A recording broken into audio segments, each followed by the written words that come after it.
started playing when I was 14 or 15 years old, and have had various forms of blues and R&B bands through the years. And my recording career started about 12 years ago with the Steve Miller Band.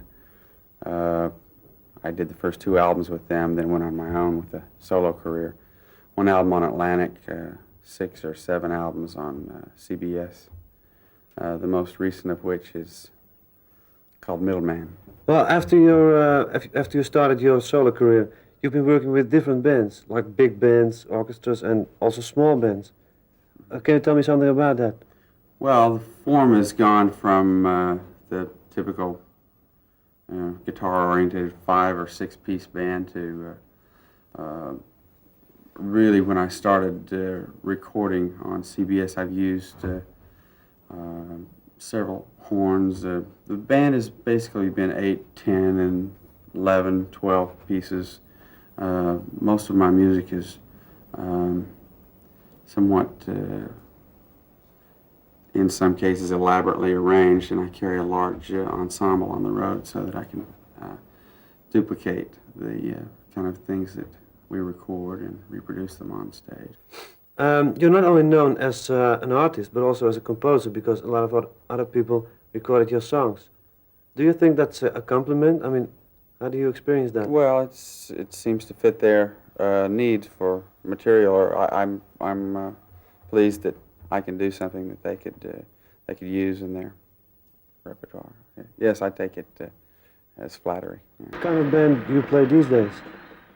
Well, I haven't really. I don't keep a band all the time. So when it's time to tour, I put one together. And as a matter of fact, I'm going to California, where I live, in a couple of weeks, and assemble some of the new players. I'm really starting 2 bands. I'm starting with a 5 or 6 piece band. It'll be the first time in some years that I've gone to a smaller format. So I'm going to start putting that together for touring this fall.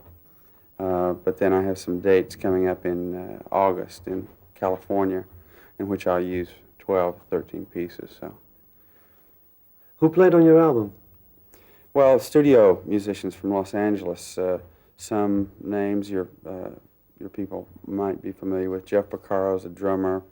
David Hungate is a bass player, and Steve Lukather were some of the primary players. They're in a band called Toto, and outside of that we used David Foster was a keyboard player who I collaborated on some material with, and he did some arrangements also. Ray Parker Jr., who some of your people may know, is a band called Radio that's made some hits in the state. What's the name of your new single in Holland? Quite frankly, I'm not sure what song is being released in Holland, whether it's JoJo, is it? In England, it's one thing, and in the States, it's another. Well, no, actually, in the States, JoJo is out now. What's the song about? It describes a street character, someone you might see anywhere, but probably on the streets of New York or London, probably a big city. Hi, this is Stevie Wonder, and you're watching Europe's #1 rock show.